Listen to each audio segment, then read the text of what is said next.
Hey,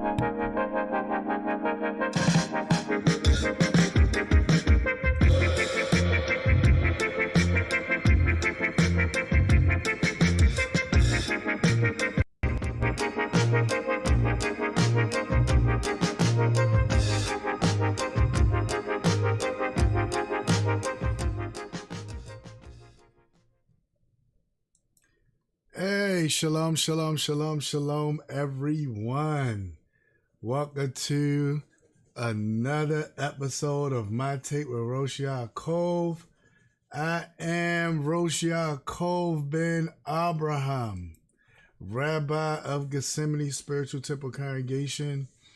And on this channel, we discuss Torah issues and we look at everyday subjects and see things that's going on. Tonight's show is a special show because it is Wednesdays. You know, Wednesdays is our question and answer Wednesdays. And on question and answer Wednesdays, we normally tackle different things that people might be curious about. Lately, I've been dealing with people that, there's one brother who is, I don't know if he's an atheist or if he's some kind of other religion, but I know he's deconstructing Christianity. And unfortunately, as he deconstructs Christianity, he's taking shots at the Bible itself. And he's posing things that supposedly don't have an answer to, that no one's going to be able to answer. And he's posing it to the Christians, but being as though it is dealing with biblical things, I'm like, wait a minute. I hear you posing it to the Christians, but there's biblical stuff kind of spilling over to us too. So I gotta address this.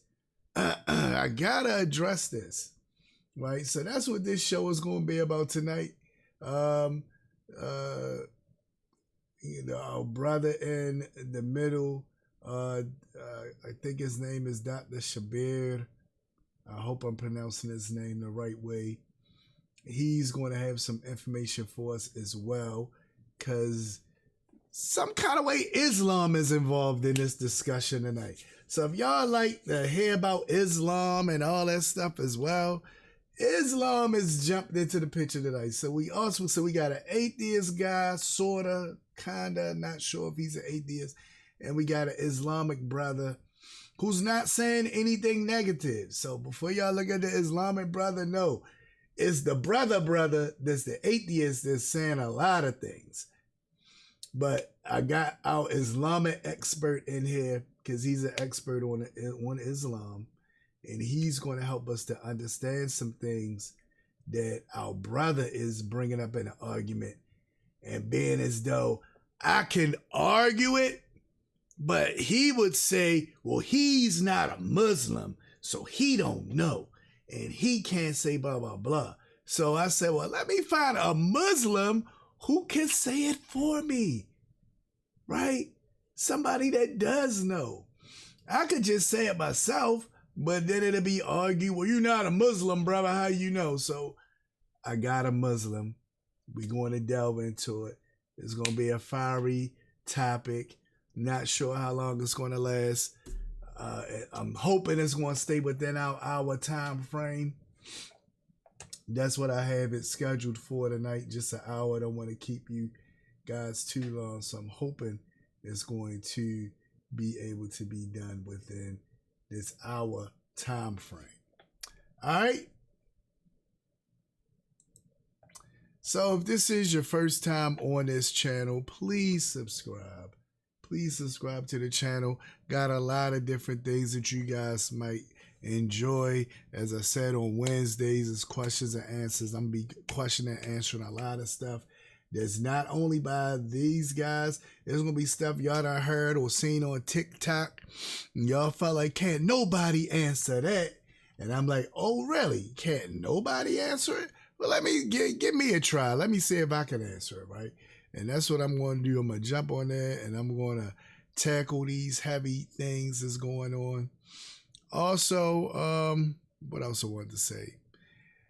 On Thursdays is Relationship Thursdays, where we deal with the rules of engagement for dealing with relationships. I had a real good one for y'all last week, but as y'all know, had a lot of things going on and was unable to bring it to you last week. But guess what? I'm going to have it for you tomorrow. It's already put together. It's ready. It's going to be live. You can jump on. I love it when people jump on live. We have good conversations. You can jump on. I will read your comments as they pop up on the screen, and we will have a nice discussion as we look at these issues, right?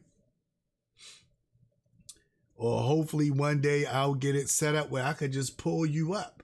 You could just be like, I'm in here, and I can say I'm going to drop the link, and I can drop the link and pull you right up and have you right on the show. So I'm working on getting that together, because I notice a lot of brothers do that.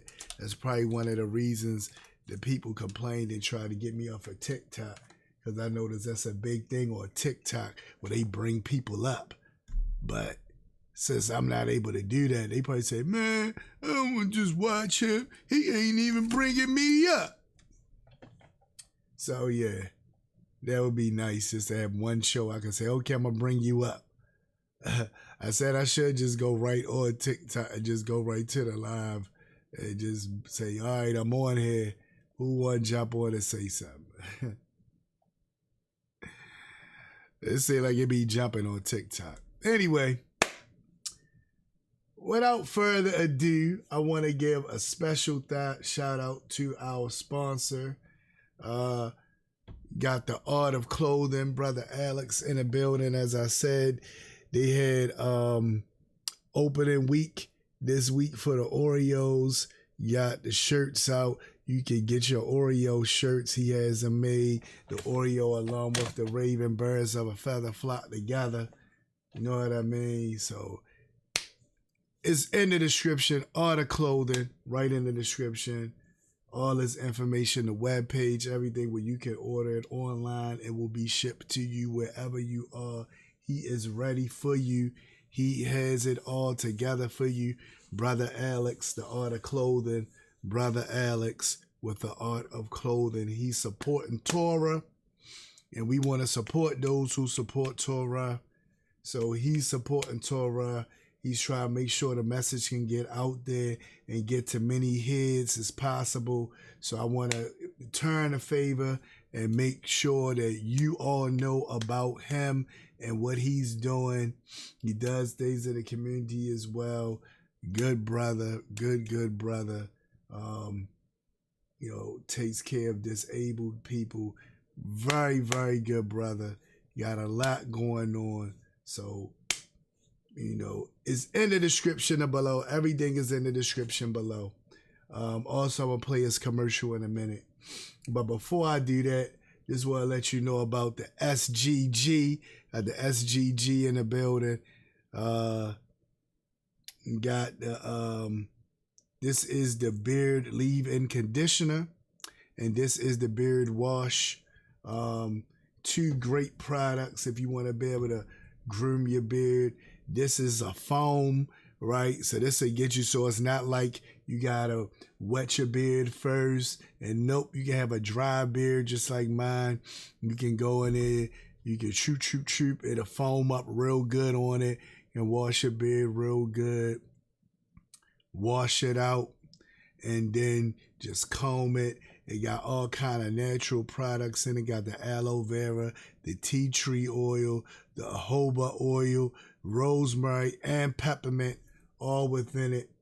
So all her stuff got all her things down below. She got stuff for women. She got stuff for men. She got stuff for children. She got everything down below. And she too is supporting Torah knowledge. So please, please, please support those who support us.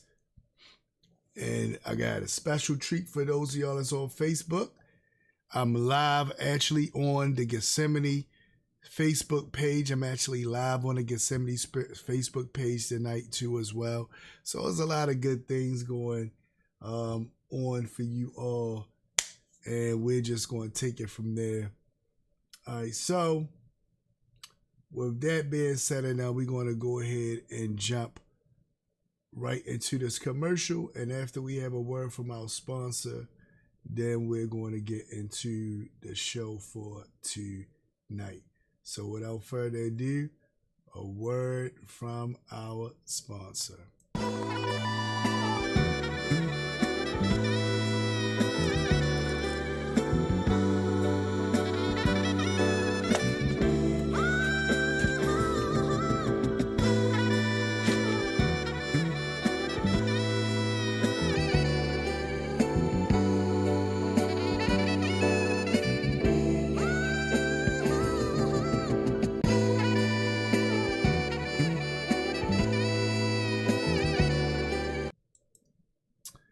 There we go.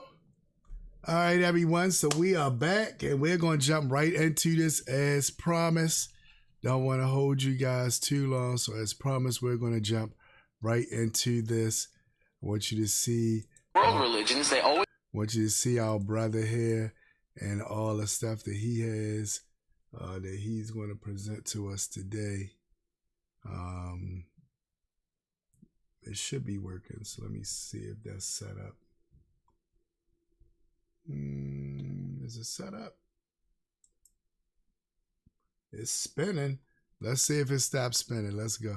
world religions, they always gave some credit to Jesus Christ. The Muslims say that he was a prophet. The Christians say that he was an incarnation of the Godhead in his age. Yogananda and all these different Eastern teachers said that he had Christ consciousness. The Buddhists would even say he was a Buddha. You know, he was another incarnation of God like Buddha was. In all my searchings, I saw that all these people were pointing to Jesus. They're going, well, yeah, Jesus is one of the ways, but we're one of the ways. And all right, now, I want us to listen carefully to what the brother is saying, because our brother is going to give us a whole other interpretation of what this guy just said. So once this click off, I'm going to replay it.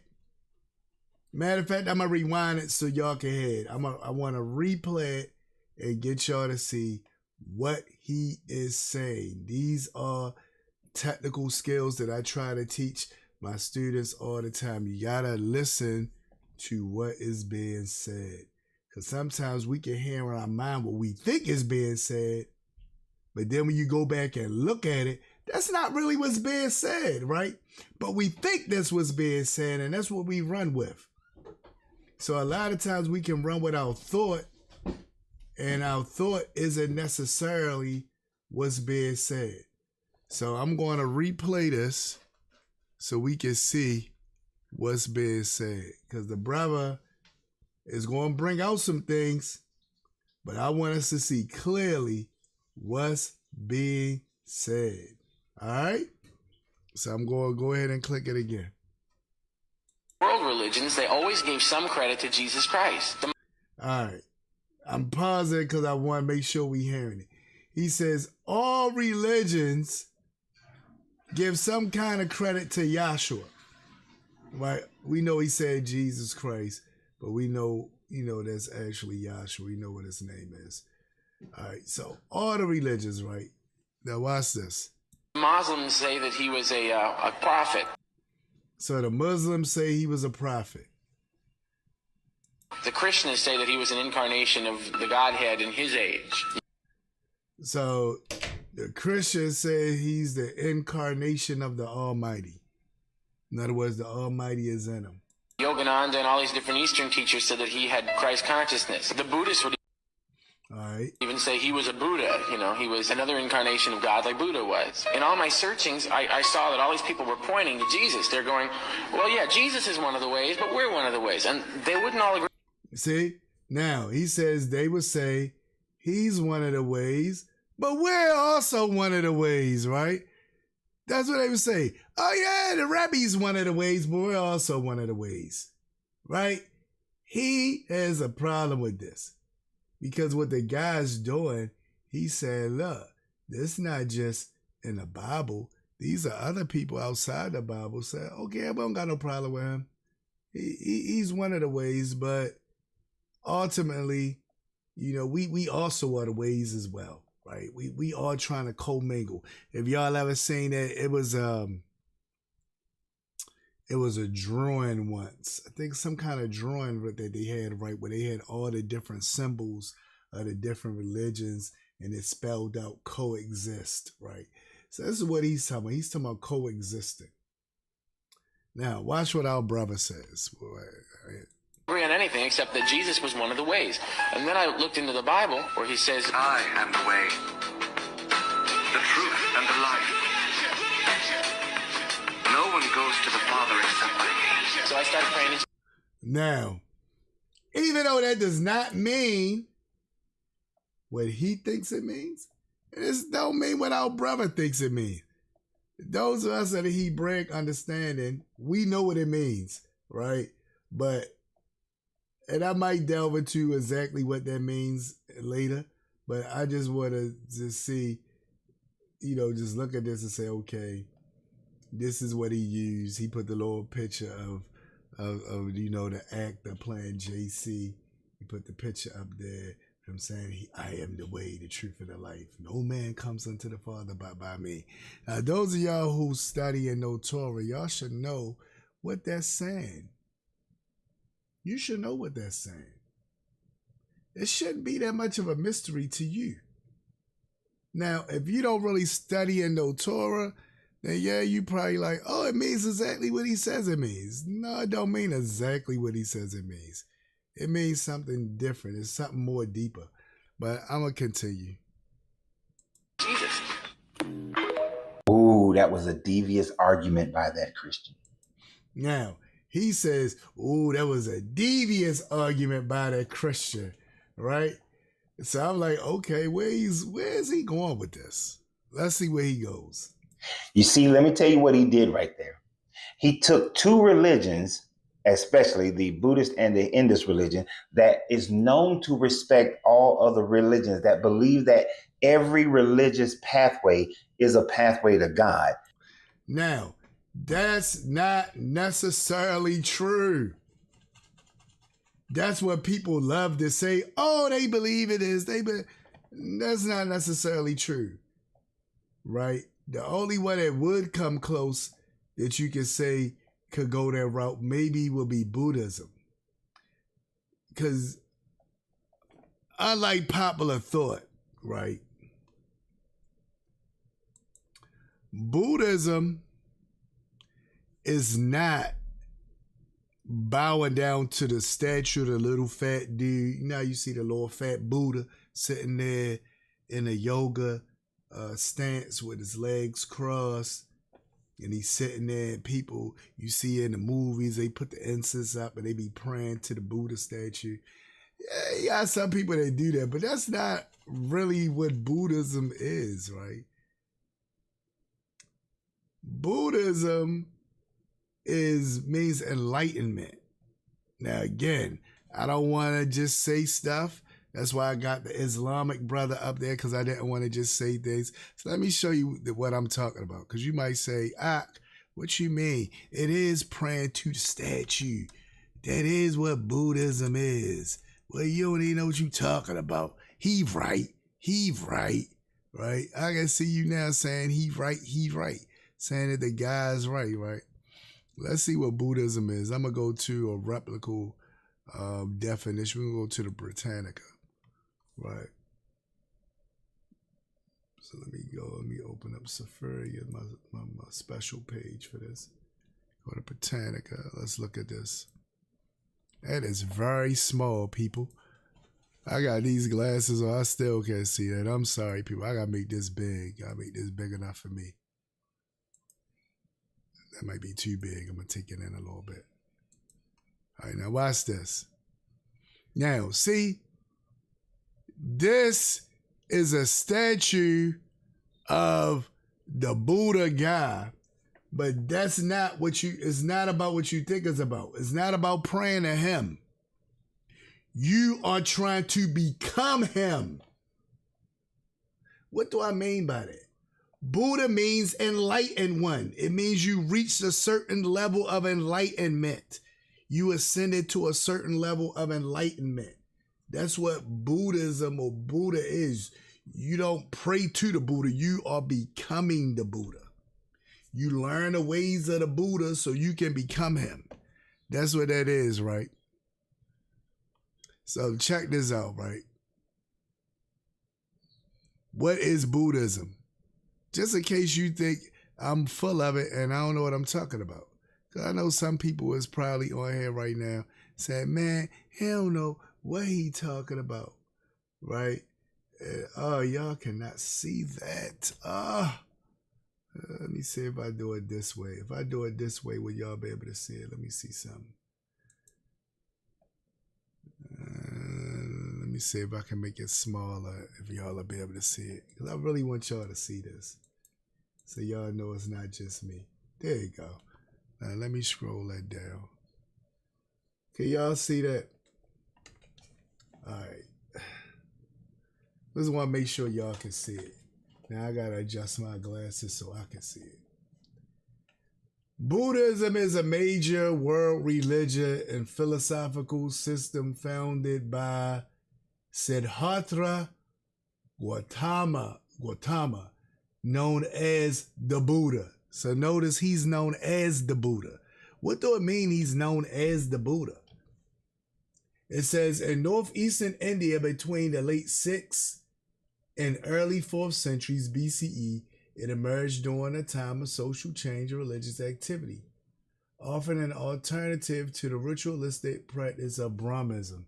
Hold on, I gotta move. I got the thing. I don't know who this is telling me shalom. Let me see what it says.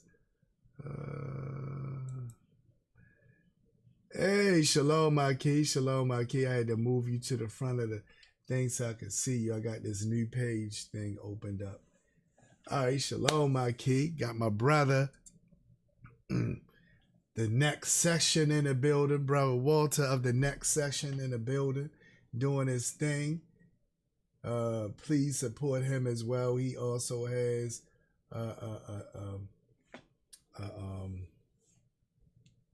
a film production business. You need any kind of film production or things done for weddings and stuff like that, he is your man. So I'm trying to get closer to this so I can see this, guys. All right, so it says, it talks about who does it.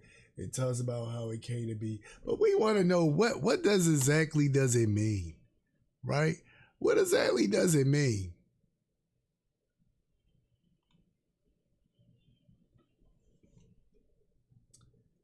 All right, so that's messing me up. Hold on, let me see. Let me see if I open it up in this page. I'm trying to make it happen, people. We try to make this happen. Let's see. Let me see if I do it right here like this. Nope. What about right here? A little bit. Because I really want y'all to see what it is I'm looking at. Maybe I can go back to the other page. I'm going to see if I can go back to the other page now. Hold on 1 second, people. 1 second. Because I want y'all really to see this. All right. So let me go back over here. Let me make it a little big. That's too big. There we go. All right. So Buddhism, it says religion and philosophy developed from the teachings of the Buddha, which means the awakened one. That's what Buddhism means, the awakened one. It means you trying to get to this state to be awakened. It's not a religion in a sense of what we think about, right?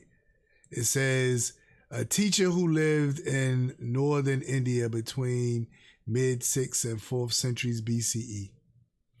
Spreading from India to Central and Southeast Asia, China, Korea, Japan, Buddhism has played a central role in spiritual, cultural, and social life, right? Let's see what it is.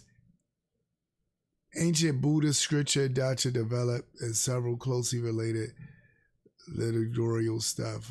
We see that, but I want to get to the foundation. I want to see exactly what it is, because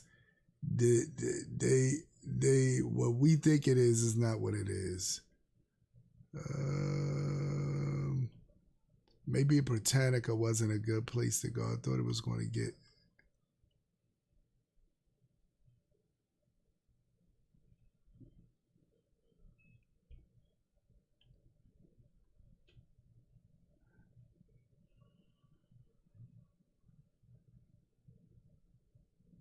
All right. And centuries following the founders' death, Buddhism developed into two directions represented by two different groups.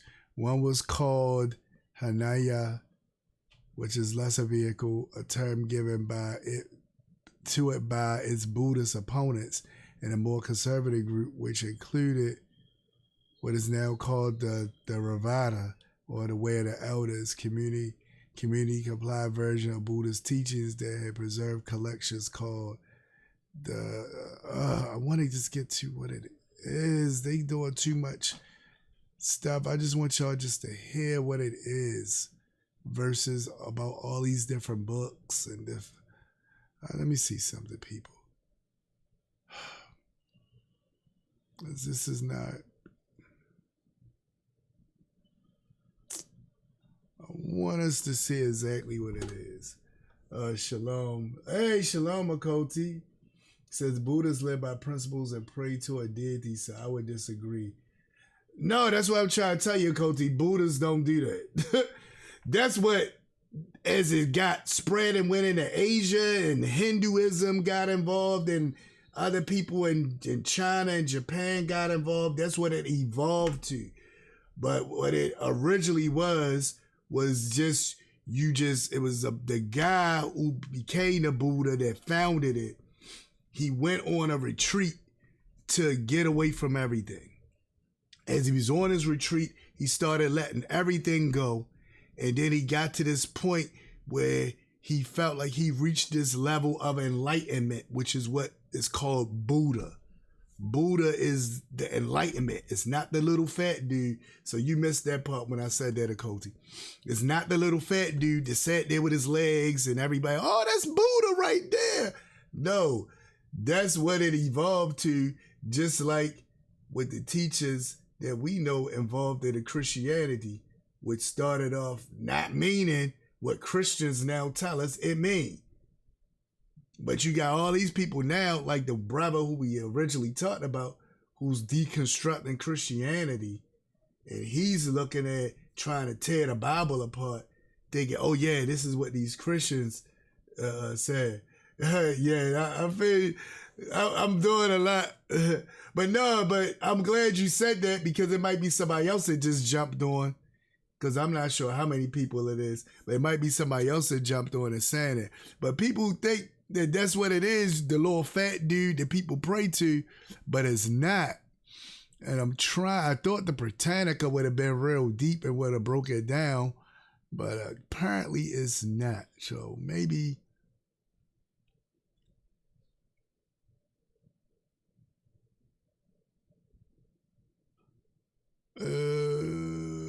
Because what it is everybody's trying to follow this guy's path, right? So everybody's trying to follow his path to get to this. So look at what it says. It says Buddhism is a path. So this is a path. Everybody trying to find a path to get to this. They use this statue as the idea of it because it's supposed to be him. This is supposed to be the guy that reached the state that everybody trying to get to. This practice where they sit there, they meditate, you can go outside your body, all that stuff, right? Which I'll talk about that another time. But anyway, it says Buddhism is a path of spiritual practice that's open to everyone. It's an ancient tradition. It's a powerful message for the world today. For Buddhists, Buddha understood the essence of our mind, how to create happiness, and the way that he embodies wisdom and compassion. He isn't a god. So this is what a lot of people got missed. He isn't a god. He is a man that just reached the level of enlightenment. That's it. He's not a god. I remember when I studied this years ago, because we had to study this in our religious class. And I'm sitting there thinking, huh? Because I too, like you all, thought that it was about this guy right here. Let me see if y'all can see me. I thought it was about that guy right there. See him up there in the screen? I thought it was about him. I thought it was about you trying to be like him or whatever. I mean, trying not be like him, but pray to him. But that's not what it's about. Now, if you look at again, in different like Chinese or Japanese cultures and stuff like that, especially on the karate movies where we would see it, you'll see the statue of the Buddha. They'll light the incense. They'll say their little prayer saying, Buddha, please help. Or this, that, and the other. And it's like they turned him into a deity. But he's not a deity. It's a man. Look, he was a human being who lived 2,500 years ago and taught the path that leading to the awakening or enlightenment. In other words, he got the path set up that leads you to be a Buddha. So that's all I wanted y'all to see. I don't want to get into all the tenets of Buddhism and that's because that's not what this is about. But I just want to show you that what the brother said is not true. That's what I will show you. I said the only thing it could be true to is Buddhism, because Buddhism is not about religion. So they can say no matter what religion you are, if you reach this level of enlightenment, you are a Buddha, right? So that's what they would say. You now reach this awakening, this enlightening level of consciousness, which now makes you, from their word, this is a Indian word, an Indus word, meaning enlightenment. That's what the word means, right? So just want to clear that up before we go to it. So it's not about praying to no statue and all that stuff that you might see happen in them different cultures. That's what it evolved to, just like with Christianity, right? Christianity, it started off with the teachers of the Mashiach who was teaching us Torah. Teaches us Torah. It teaches how to live according to the Torah. But once the Gentiles got a hold of it and broke away from Torah, they start making it mean stuff that they wanted to mean. And you sit back now and we got to deconstruct it. So we deconstructed it like the brother deconstructed, but he's trying to dismantle the Bible at the same time. So that's what we're going to see. He's deconstructed it too, but his deconstruction is trying to dismantle the Bible at the same time. So he's not doing it from the stance of what we're doing. So I'm going to let you, I'm going to rewind it back a little bit so we can see what he's saying.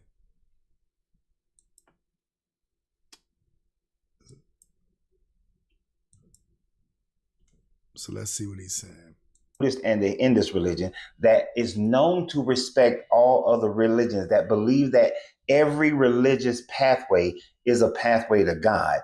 Now, again, I could see him saying it about Buddhism to a degree because it's just talking about you becoming enlightened. That's it. It's not really about no religion at all. Different people, like the Hindus took it over. Hinduism took it over. People that practice Hinduism took it over. They kind of turned into this cycle of what we see today with people praying to it and so forth. But that wasn't how it was in India. Then when they seen that statue, they said, this is the guy who became the Buddha, and we try and be like him. Right? That's what that was about. Now, with Hinduism, they talked about a deity named Brahman. That's something completely different. And it's talking about a cycle of reincarnation that constantly goes on and on and on that you're trying to break free from. Right? That's what Hindus are talking about. So the Hindus wouldn't say it's a whole bunch of paths to get there. They say it's a path that you got to learn to be able to get there, but it's not a whole bunch of paths. And if you look at what they believe in the caste system, y'all know about the caste system? Let me see if I can bring something up about the caste system. I'm going to see if I can bring up about the caste system. Because I want y'all to see this. I want y'all to see this. Because they got a caste system. Y'all heard of the caste system? You heard of the caste system of Coty? If you still on, I'm not sure if you still on. You or brother Walter, y'all heard of the caste system? Let me see. Y'all gonna be disturbed by this, but I gotta show it to you. Gotta show it to you.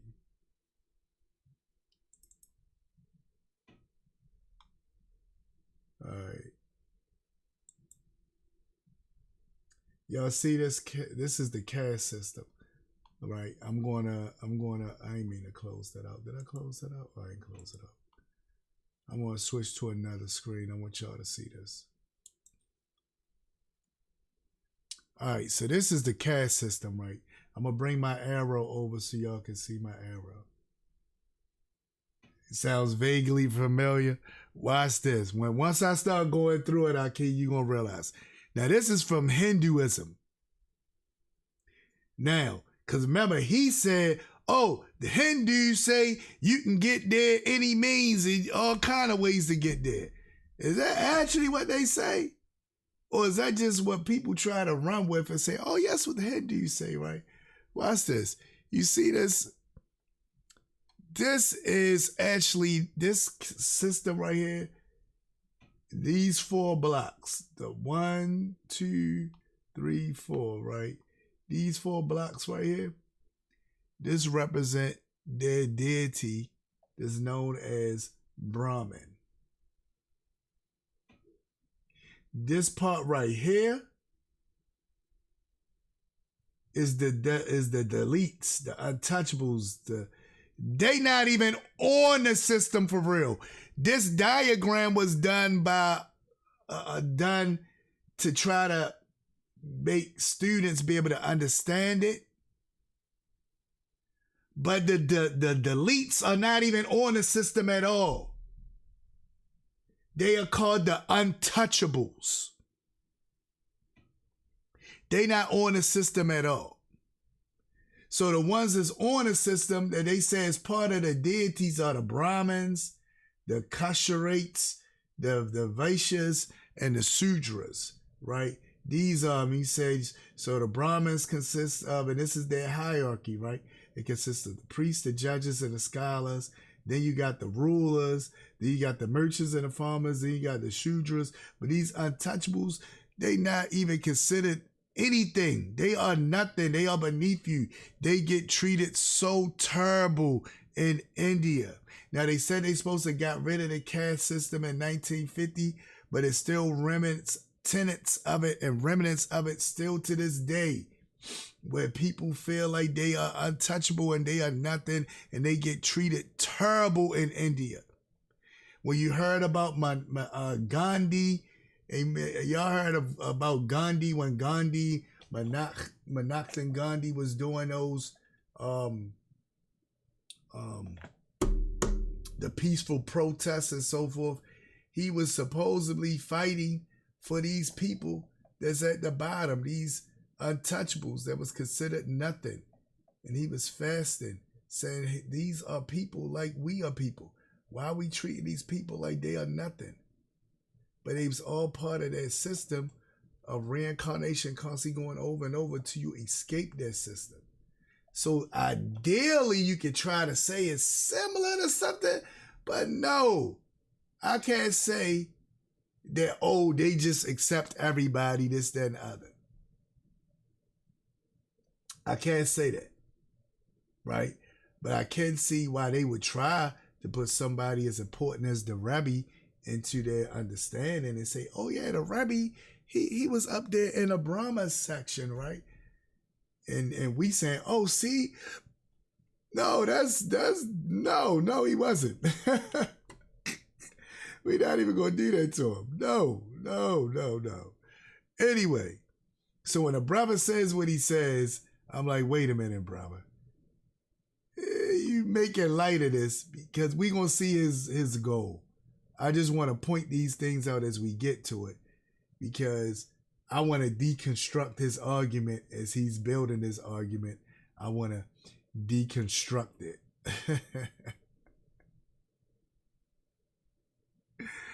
All right, so let's go back.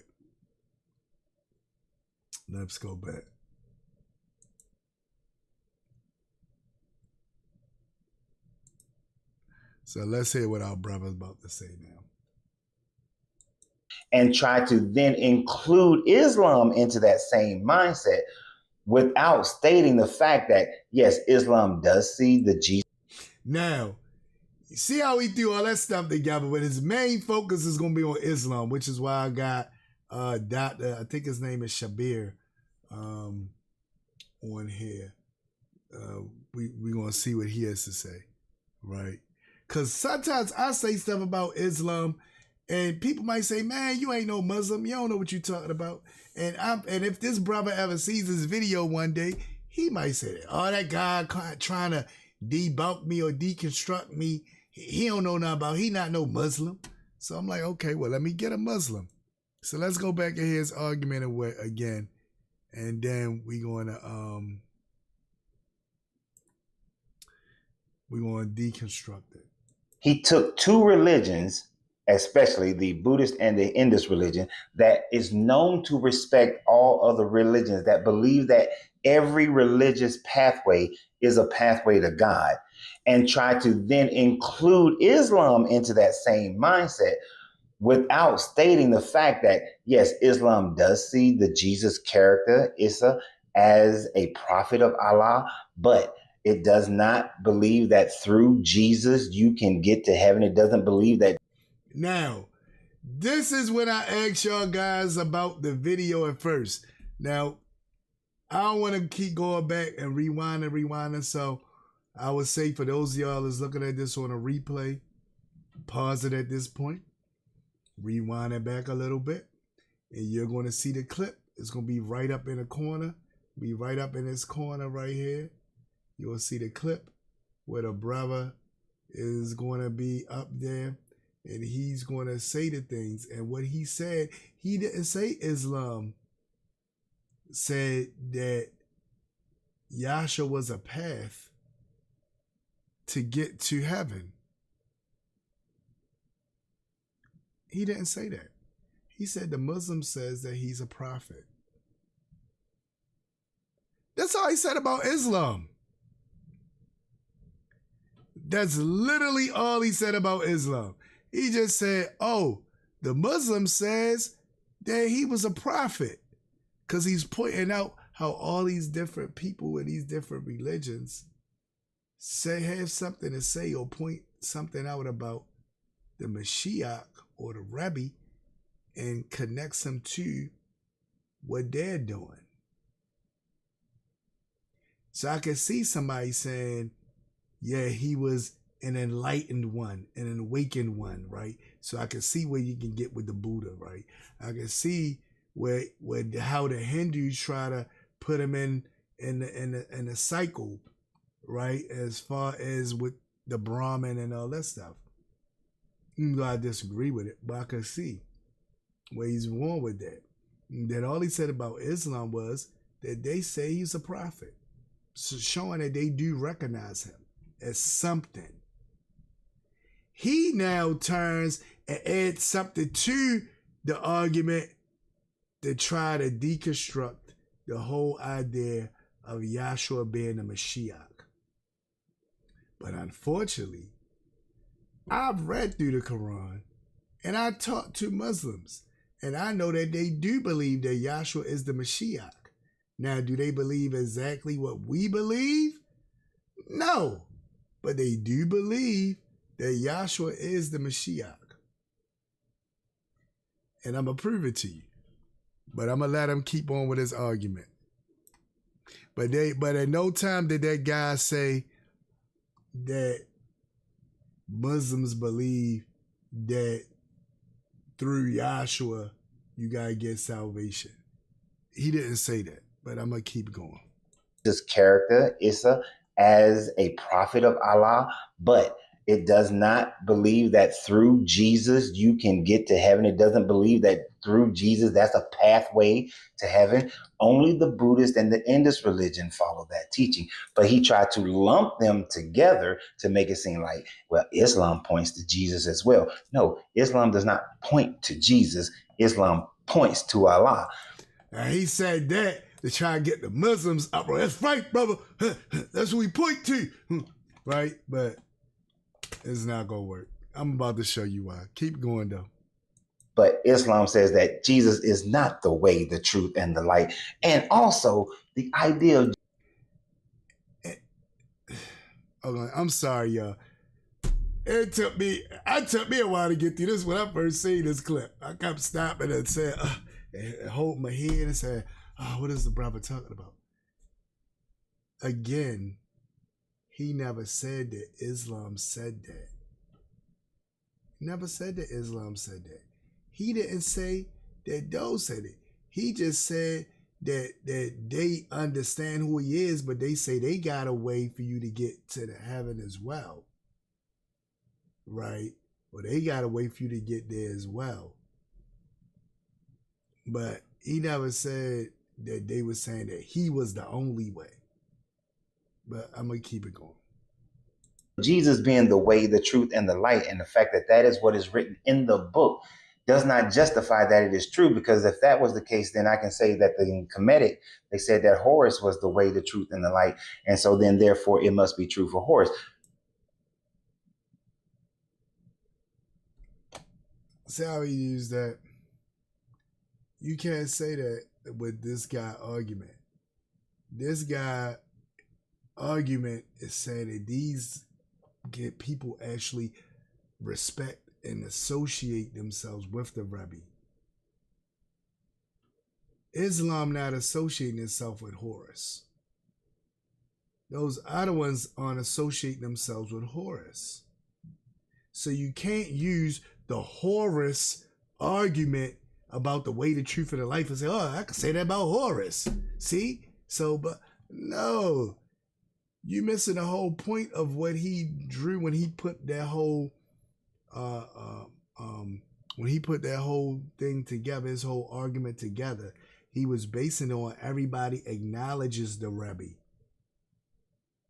And they say, yeah, you can possibly get there through the Rebbe, but this is our way of getting there, right? We not denying you are getting there your way. This is our way of getting there, right? He says even down to the Muslims who would tell you that the Rebbe, as they would say, not just the last prophet, but they would say he's the last prophet sent to Israel. That's how they try to put it. He's the last prophet sent to us.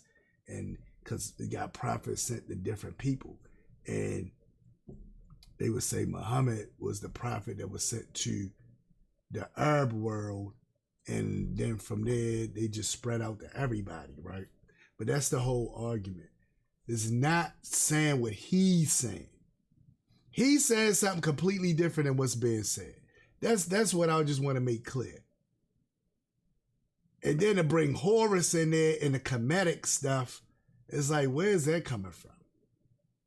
But let's look at something. I want us to look at something. I know I got to touch on some scripture while we're here.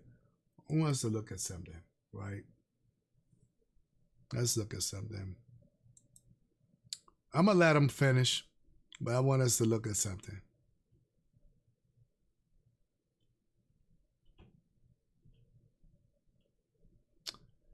I want us to go to the scriptures. So we're going to go to the scripture where it says, I am the way.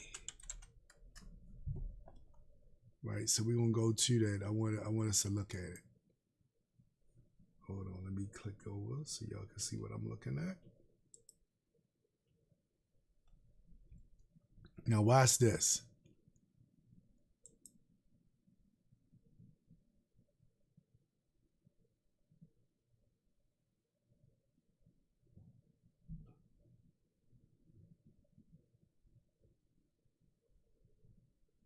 Look at what this says.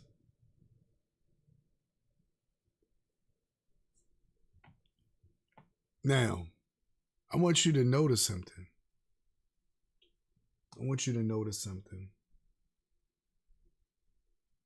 He's going to say, look at verse 1. Let not your heart be troubled. You believe in Elohim, believe also in me.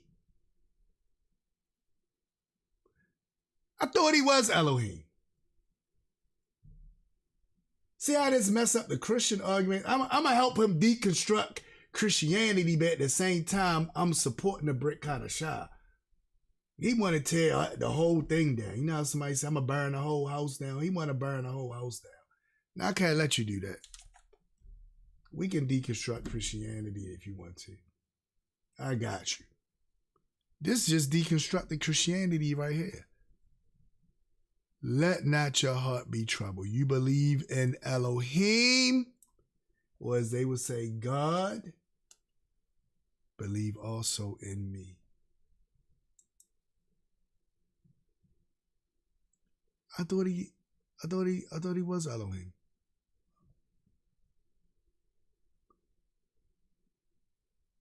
Something wrong, right? He not Elohim? Thought it was Elohim. You believe in Elohim, believe also in me. Okay. What y'all think? Sounds about right. All right, let's wait. In my Father's house are many mansions or rooms. If it were not so, I would have told you. I go to prepare a place for you, and if I go to prepare a place for you, I will come again and receive you to myself, that where I am, there you may be also. And where I go, you know, and the way you know. Now, he says, where I go, you know, and the way you know. But now Thomas said unto him, Rabbi. This word Lord right there is actually Rabbi. Rabbi, we do not know where you're going. We don't know where you're going. And how can we know the way? We don't know where you're going. How we know the way? Right? We don't know where you're going. How we know the way? Now look what he says. Yahshua said, I am the way, the truth, and the life, not the light. Well, he is the light too. I want to take that away. Yes, all praises to the Most High Yah. That's right. Hallelujah. Hallelujah. He says, I am the way, the truth, and the life. No man comes to the Father except through me. Now, this will shipwreck some people. This will shipwreck some people. But don't let it shipwreck you. What you might say, what you mean by don't let it shipwreck me? I'm going to show you why this shouldn't shipwreck you.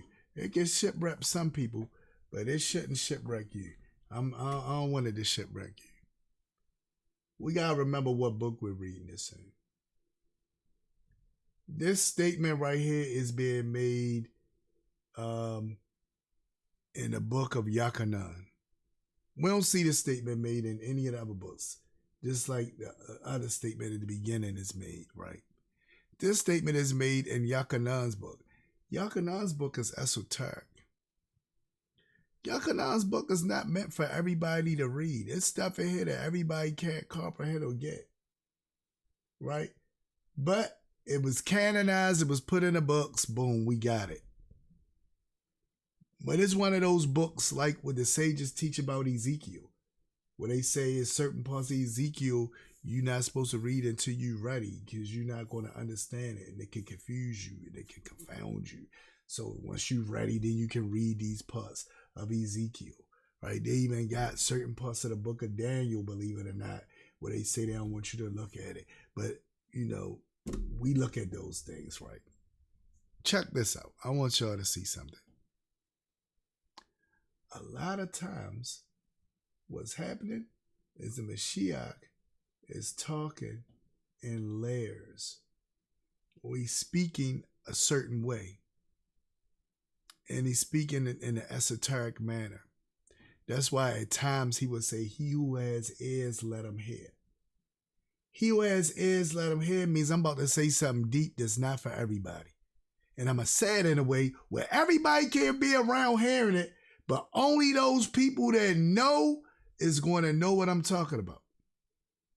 We as brothers and sisters, we as Israelites or Hebrews or FBA or ADOS, we do this all the time. We got certain things that only we know what we saying.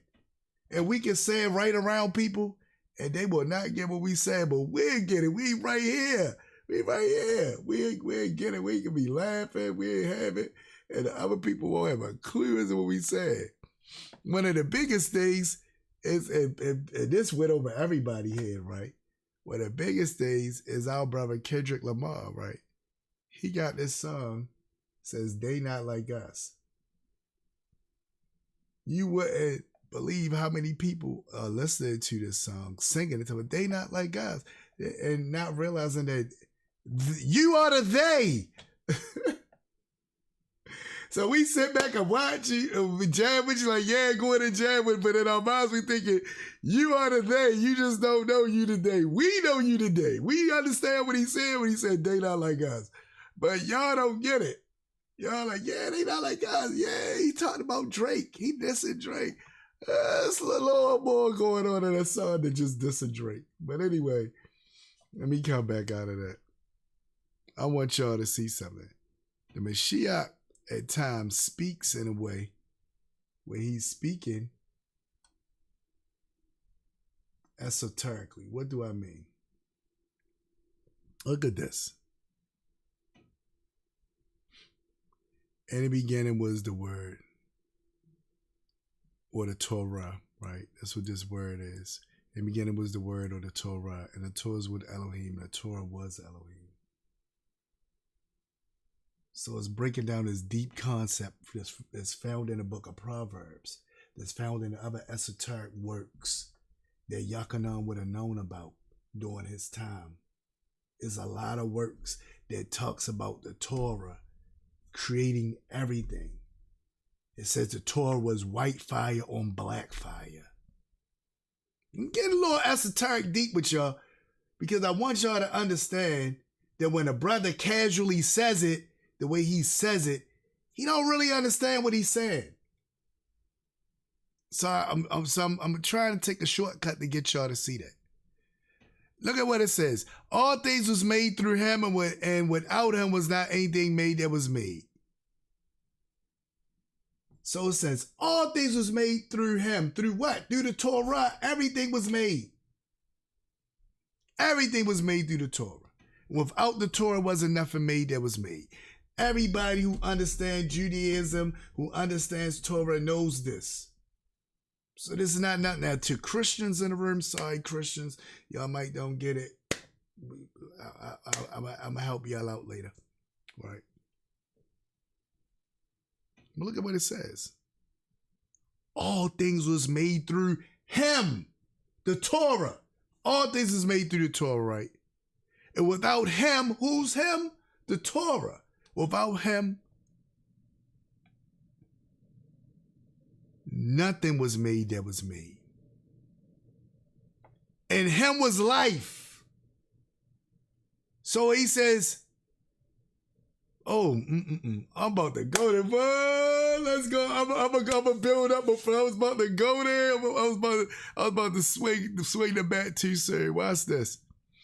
In him was life, and the life was the light of men. And the light shines in the darkness, and the darkness did not comprehend it. Then we see him explaining about Yachanan the mikvah, right? So there was a man sent from Elohim whose name was Yachanan. This man came for a witness, to bear witness of the light, that all through him might believe. He was not the light, but he was sent to bear witness of that light. That was the true light, not just any light. I'm getting real esoteric with y'all there. My Torah people gonna love it, right? It's a scripture that says light was sown for the righteous. And they say that light is the light that we see in the beginning. You know how in the beginning where it says, let there be light, but the sun wasn't there yet. It was no sun, it was no moon, it was no stars. But he said, let there be light, and there was light. Well, they saying that light is the true, perfect light. And the Almighty hid that light away because he didn't want the wicked to be able to enjoy that light. So that's why they say light is sown for the righteous. So that light is going to be sown for the righteous in the world to come. Right? But check this out. I want y'all to get this. He says, That was the true light which gives light to every man that comes into the world. He was in the world. Now, let's get us an idea and say he was in the world. So saying the Torah was in the world. And the world was made through him, and the world did not know him. He came to his own. Who was his own? Who was the bearers of the Torah? It says the Torah came to his own. Who was the ones that accepted the Torah that says, well, all that the Almighty says we will do? Who did that? I think that was Israel, right? Wasn't that the Israelites that did that? He came to his own, the ones who bore witness of him.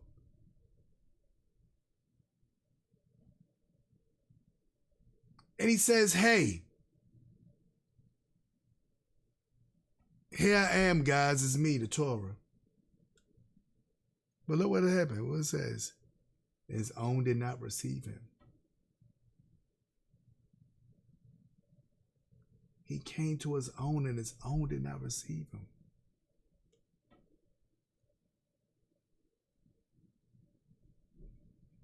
But as many as received him, to them he gave the right to become children of Elohim, and to those who believe in his name, who were born not of blood, nor of the will of flesh, nor the will of man, but of Elohim. Now, this is the key part. This is the key part, Aki. Watch this. This is the key part. The Torah became flesh and dwelled among us. So the idea, they told us in the very beginning of this esoteric work, that when it's stuff dealing with talking about the Torah, it's talking about the Mashiach, it's talking about the Rebbe, right? So every now and then when a Rebbe's talking, he talks in a way where it seems like he's bigging himself up, but he's actually bigging up the Torah.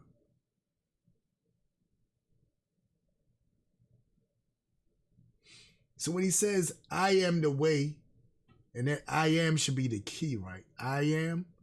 Who says I am?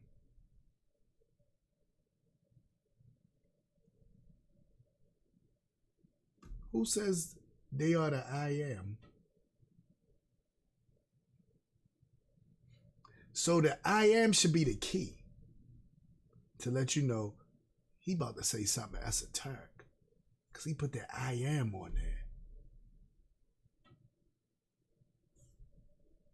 So this is no longer him talking about himself. When he says, I am the way, the truth, and the life, no man comes unto the Father except by me. He's not speaking of himself in a sense that we're thinking about. He's talking about the Torah. That's why he say, y'all know the way. Let's go back to it. I want y'all to see it. I'm going to go back to 14. When we go back to 14, I want y'all to see it. Hold on. Look what he says. This is 14, right? 14. Ya'acob 14. And we're going to go back, right? Look at what he says.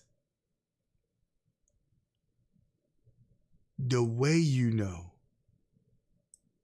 The way you know. What you mean the way we know? You know what it's called when you practice Torah? It's called halakha, which comes from the word halak. Halak means to walk, means to move, it means to go in a way. So he's talking esoterically to them people. We want to try to conceive it with our minds and think we can just pick up this book and just know exactly what it's talking about. It's not that easy. But he's talking to them in this way because they should know. They've been with him for 3.5 years. They should know. It's no excuse. It's like how I talk to some of my students. I'm like, I done taught y'all this all this time. Y'all should know this. I should have to keep telling you the same thing over and over and over. You should know this. Exactly, Aki. I'm failing it too, Aki. Hallelujah. Hallelujah. Right? So he's telling them, you should know this.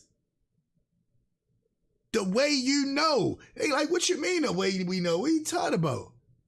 So Thomas gonna say, how do we know where you're going?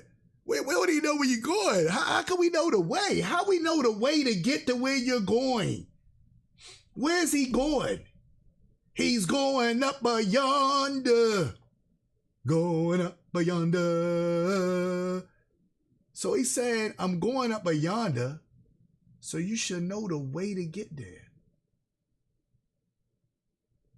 You should know the way to get there. They like, we don't even know where you're going. How we know the way?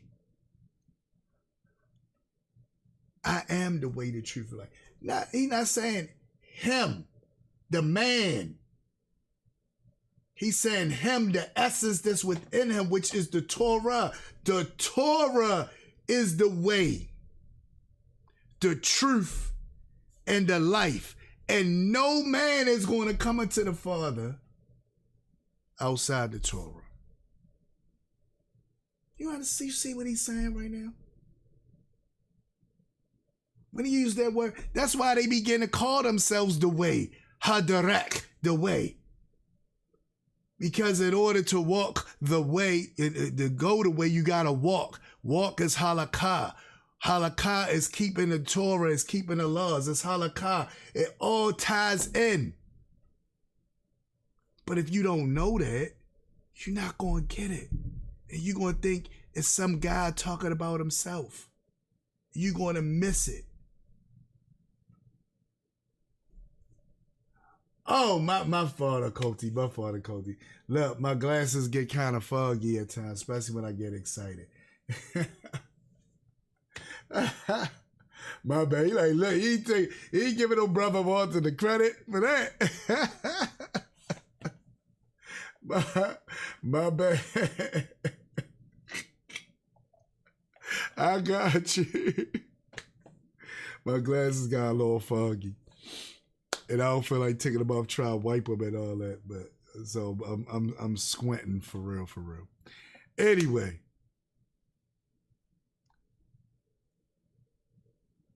The halakha means the walk. They call themselves Derrek, the way. So they saying you walking on the way. You walking on the way. Torah is the way, the truth, and the light. This is how you get to the Father. This is what he's saying, right? But because we got this stuff through Christendom that took the Torah out the picture, that took the idea of halakha out the picture. Yeah, go ahead, Aki. It took the halakha out the picture. You see what I'm saying? That make it hard for people that don't know that to get it. But when you know Torah, you study it, you see these things, you're like, oh, that's what it's talking about. Wow, that's deep. That's deep right there. I'm going to give y'all a little insight because y'all might be like, what you talking about? I'm going to give you a little insight. And this is not even on and this brother is not even on a level of the Rebbe. But he is a high Torah scholar. It was this scholar back in the day, or this rabbi back in the day called Rabbi Akiva. Those of y'all that study Judaism, y'all gonna love this. His rabbi named Rabbi Akiva. He was so drenched in his lifestyle of following the Torah that when people saw him, they said they saw the Torah. This is how they talked. Because you might have some people, what do you mean the Torah, blah, blah, blah. And then I got to remind people, well, wait, let's think about Rabbi Akiva. Because they don't know you know about Rabbi Akiva. I know about Rabbi Akiva. I know. I went to the school too. I went to the yeshiva. Don't call me rabbi for nothing. I went to the yeshiva. I know about Rabbi Akiva. I got you. Watch this. So Rabbi Akiva one day was running late. Now, the tractate that is found in, I might can't tell you that, but I can tell you the story. Rabbi Akiva was running late one day to get to the Midrashim or to the schools, right? So as he ran late, he didn't want to interrupt the lecturer and what was going on in the lecture. So he got there late. He sat outside and decided to do his Torah study outside. One of the students was in there listening to the lecture. He happens to look out the window and see Rabbi Akiva outside studying. And he said, wait a minute, why are we in here studying the Torah when the Torah is outside?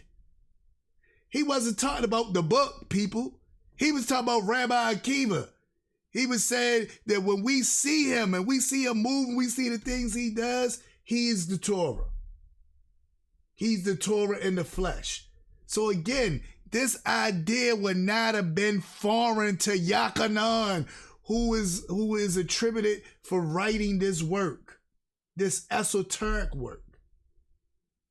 But that's what they say. They say, why are we in here studying about the Torah when the Torah is outside? And it says in the writings that they was talking about Rabbi Akiva.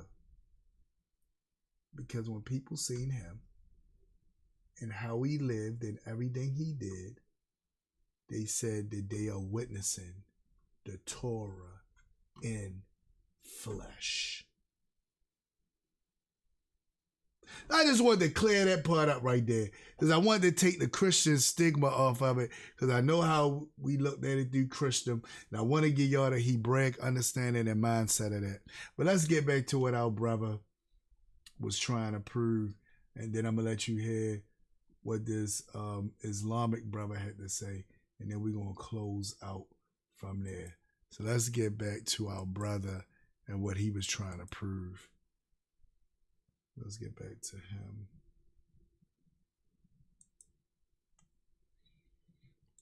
But I love the argument. I love the argument, the way he tried to sway the argument to say that every religion points to Jesus when you only mention three religions. There's only 3 religions other than Christianity that respects Jesus. There's only one other religion other than Christianity that believes that Jesus is a part of their own religion, which is Islam. In the Buddhists, they do not believe the Jesus character is part of their religion. The Indus does not look.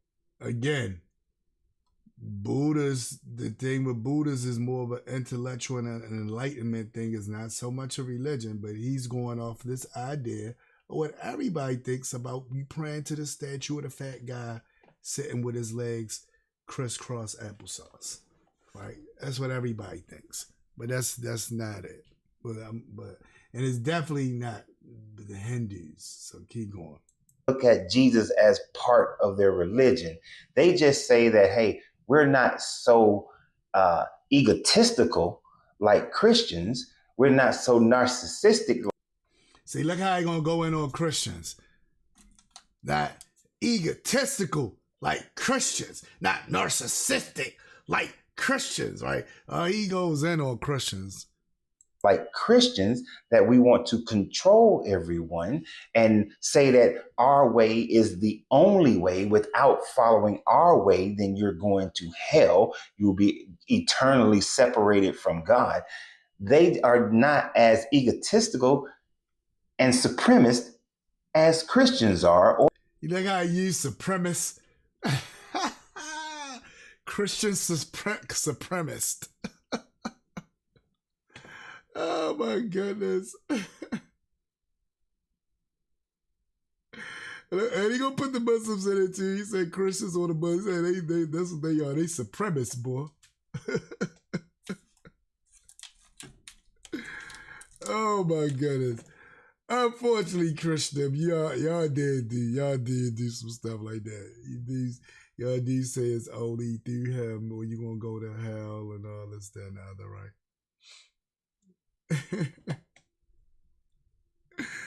Oh man. Or Muslims. They let you have your own religion, and if you want to come to their side, fine. But if you want to stay where you are, they're fine with that too. But only you Abrahamics seem to feel that if someone doesn't believe exactly what you believe, then you're going to miss out on the glory of God. You telling you all kind of contempt for Christianity. Look how he said that glory. Oh my goodness. I'm checking out though. This is something that he also said, right? He going in on Christians. He going in on him. Hey, it is what it is. But when he said the Abrahamic, Judaism is not out trying to convince people that, hey, you guys gotta do what we do. They not doing that. They're not doing that. So, and that's the original Abrahamic religion, right? So, what's the difference between what they do with Judaism and this? Is that Judaism, they not out trying to recruit you. If you get recruited, fine, come on in, right? But other than that, they not out saying, hey guys, they're the only ones that they would try to recruit, because I got to rephrase that, got to make it clear. Only ones they will try to recruit or get in line is their own. If you go off the barren path, if you go off of that straight path and you start bearing down the wrong way, then they would say, brother, come back to Torah. Brother, come back to Torah, which is what the Mashiach was talking about when he made that statement. Brother, come back to Torah. This is the way. This is the way for you. Now, other people along the way wanted to jump in and be a part of it too. They let them in, but then they took over and ran and created something different. Same thing happened with Islam. But I'm going to keep it moving. And you're going to hell. So this young man basically used an argument to persuade himself, to convince himself to not question anymore the beliefs that he was indoctrinated into. And now, I don't know if he did that for that reason. Again, I would implore you, go back to the beginning of this video of the odds of y'all that's on the replay. And just watch that part again and see exactly what he says. Because a lot of this, again, is our brother who wants to deconstruct. And he is bringing these things up. Now, I just do got something against one of the things he says, where he says something about Islam, because I want to show you that Islam do believe that Yahshua is the Messiah. They believe he's the Messiah. I know this is hard for people to grasp. They believe he's the Messiah, and guess what? They believe he's coming back. Did you know that? They believe he is the Messiah, and they believe he is coming back. Now, other stuff might get kind of rocky within it, and they believe that he was born of a virgin. So I know you might hear some brothers say, he was born of a meaning. No, they believe he was born of a virgin. It says it in the Quran. They believe it. But let's check this brother out right here. He's gonna help with that side of my argument. Oh, I don't even have to do this. It's a full video. There we go. Let's check out our brother right here. You're watching Let the Quran Speak, and we are answering your questions. If you have a question, visit our website, QuranSpeaks.com. Dr. Shabir, the question is, in what way is Jesus, or Isa, considered to be the Messiah? What did he do or say in order to be granted that title? I know that both Jews and Christians imbue the Messiah with certain attributes and accomplishments which must come to pass. I'm not yet sure how Islam views the role of Messiahship. Yeah, and in fact, Muslims themselves are not sure. I'm not sure. The Quran uses the term Messiah for Jesus, especially in Surah 3, verse number 45. where in a very prominent way, the annunciation is made to Mary and said that you're getting the glad tidings of a child to be born of you. And he will be called Al-Masihu Isa ibn Maryam, the Messiah, Jesus, son of Mary. So the Messiah. So what is this title? See? In the Quran, they call him the Messiah, the anointed one. This is the anointed one to come.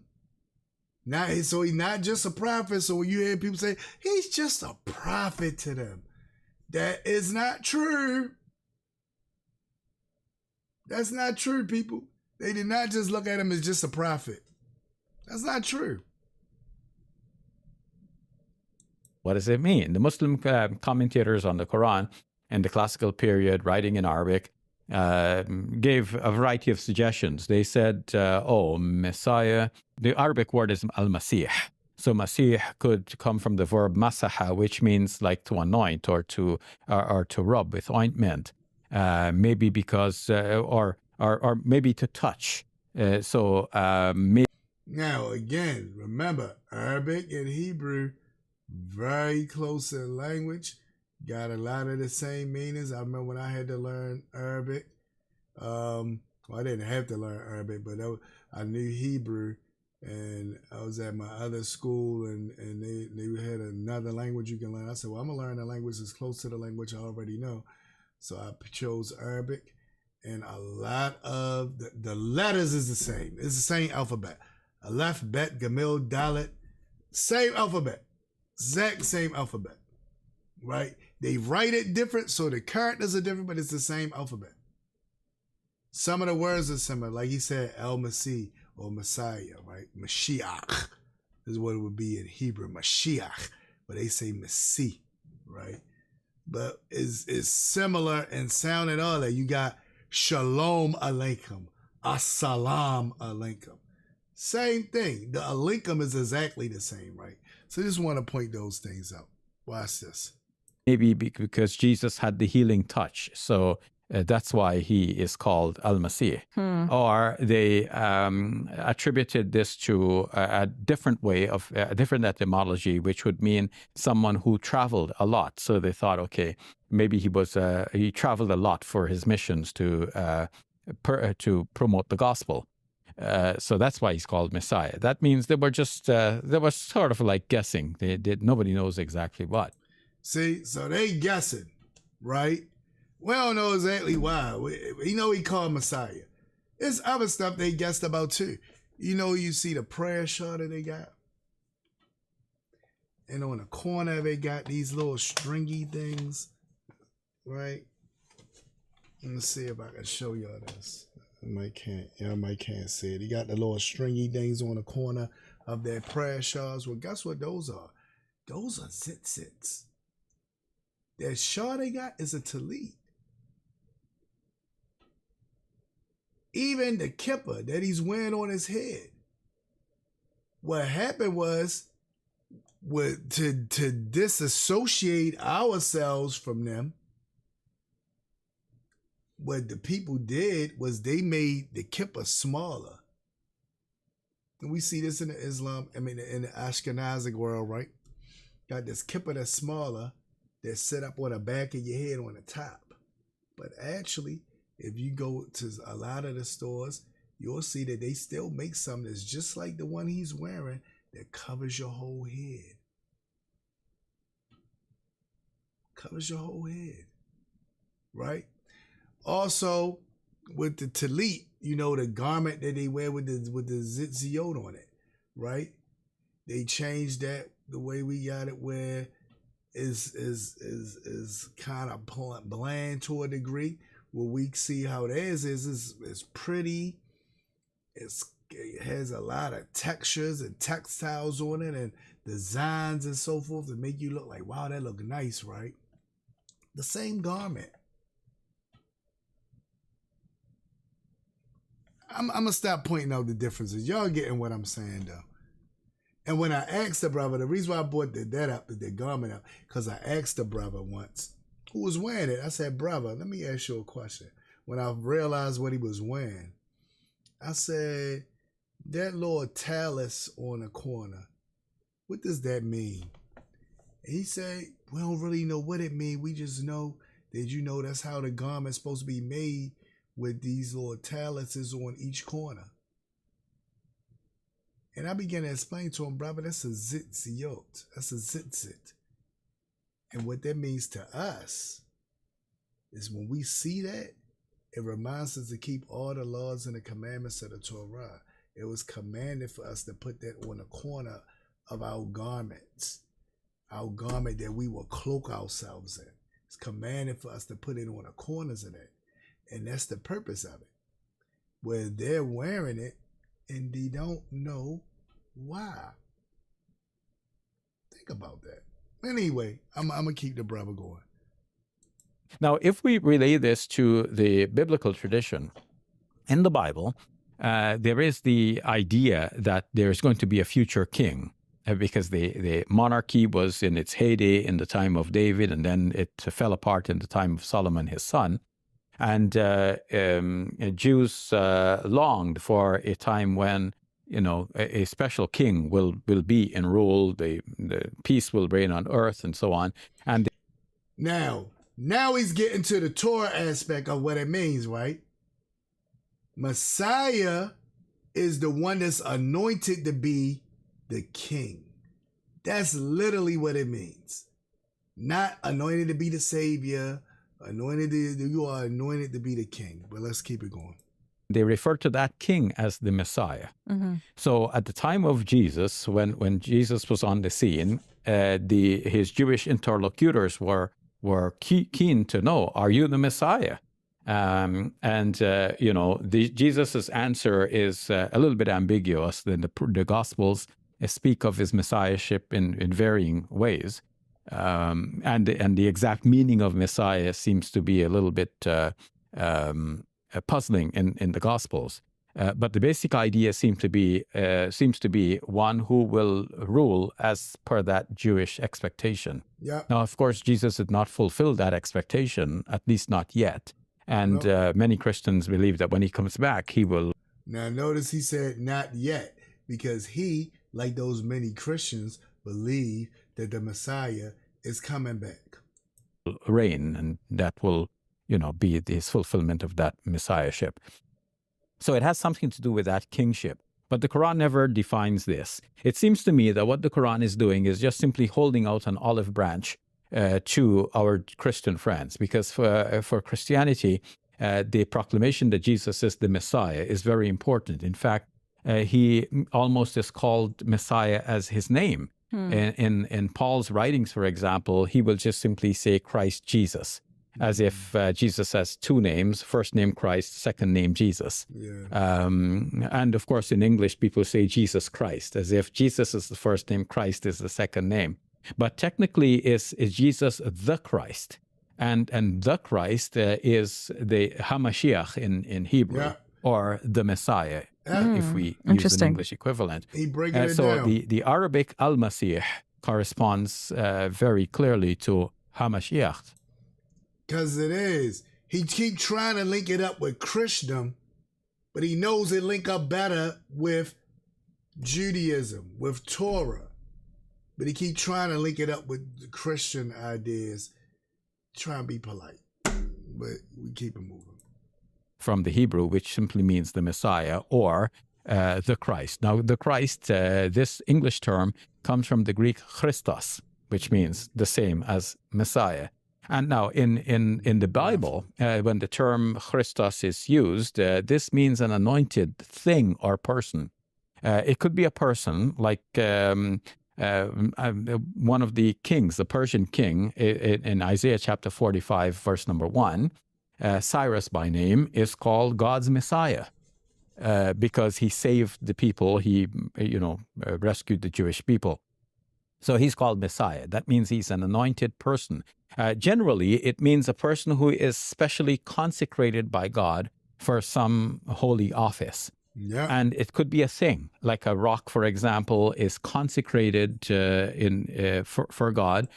Now, and in Torah, There's only 3 offices that you are consecrated for by being anointed with the oil: high priest, king, and the warrior priest, or the priest of war. By people like pouring oil over it. So this is an anointed oil, rock.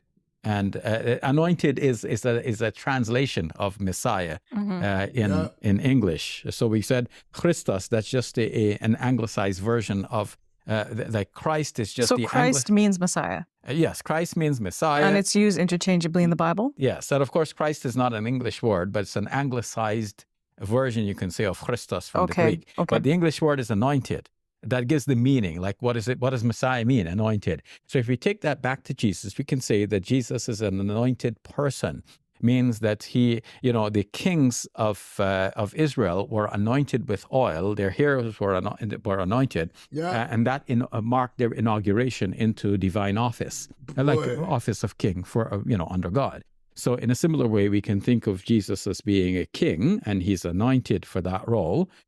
So maybe the Quran, by holding out the olive branch, has a similar idea. Okay, Jesus is in special office with God, and he's min al-Qarrabin. He's one who is close to God. But the Quran does not go into defining the title. All right. Thank you for that, Dr. You're welcome. All right. So there you have it. So hopefully this helped the brother that was deconstructing Christianity and speaking about the Mashiach. He has a lot of things that I can go in on. A whole lot of things.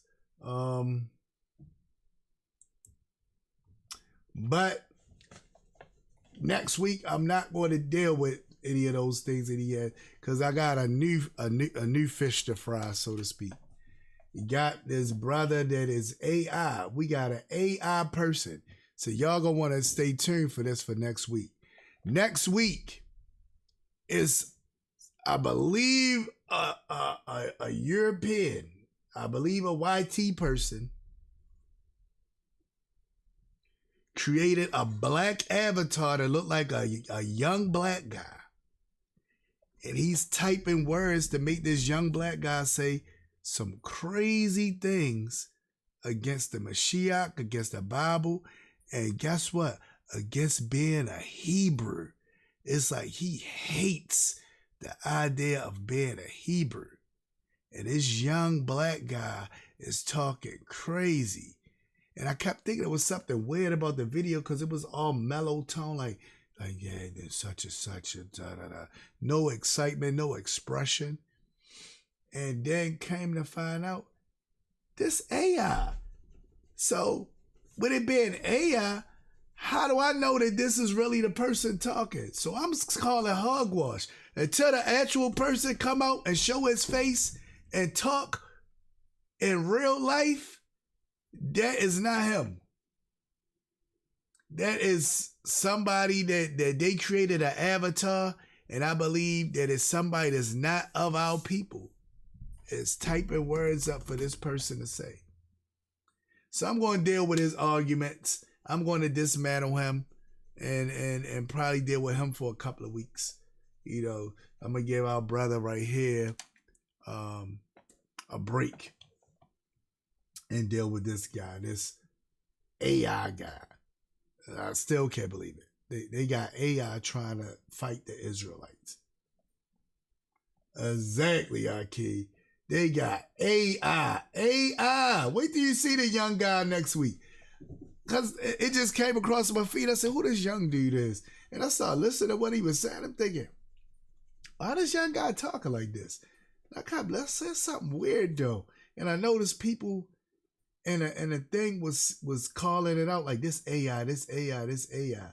And then he came out and admitted it, that it was AI, but he making it like it's him, and he just took his image and he put it in because he want to make sure he can say this, that, and the other. And I'm like, oh, I don't know if it's because I could get a YT avatar and type some stuff in it, and it can say stuff And people say, oh, that white tea guy says, but it's really me.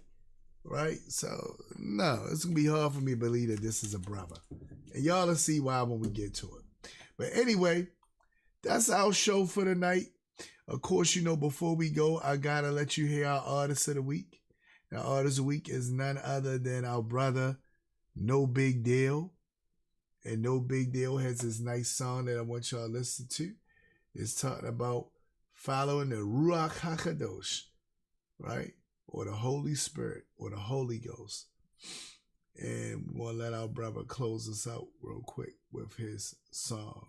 Again, this is Nobigdyl. I got all this information in the description.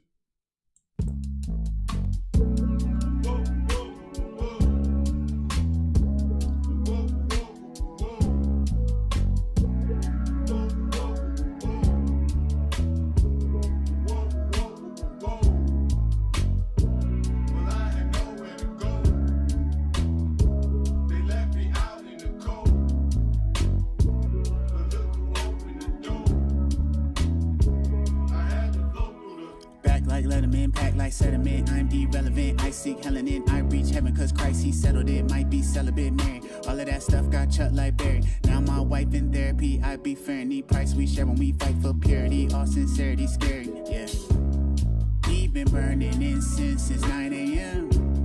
Alkaline water with the vitamins. Still he got a war raging inside of him. Lit the sage but the pain won't go away. Came to my defense despite my infamy. Then I had to sit with my iniquity. Foolish gold that always looks so glittery. To really glow, you gotta give it to the ghost.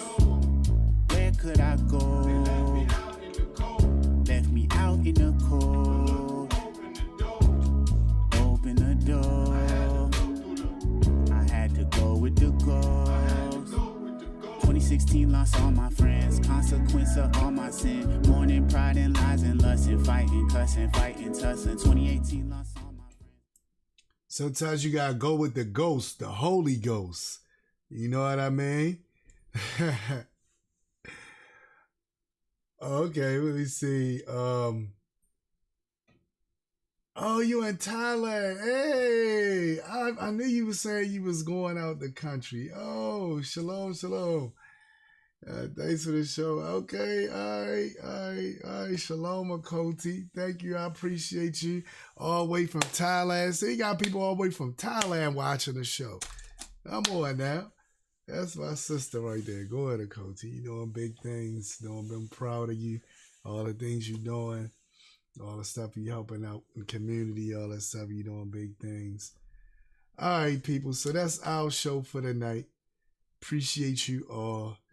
And I bid you all Layla Tov, which is good night and shalom.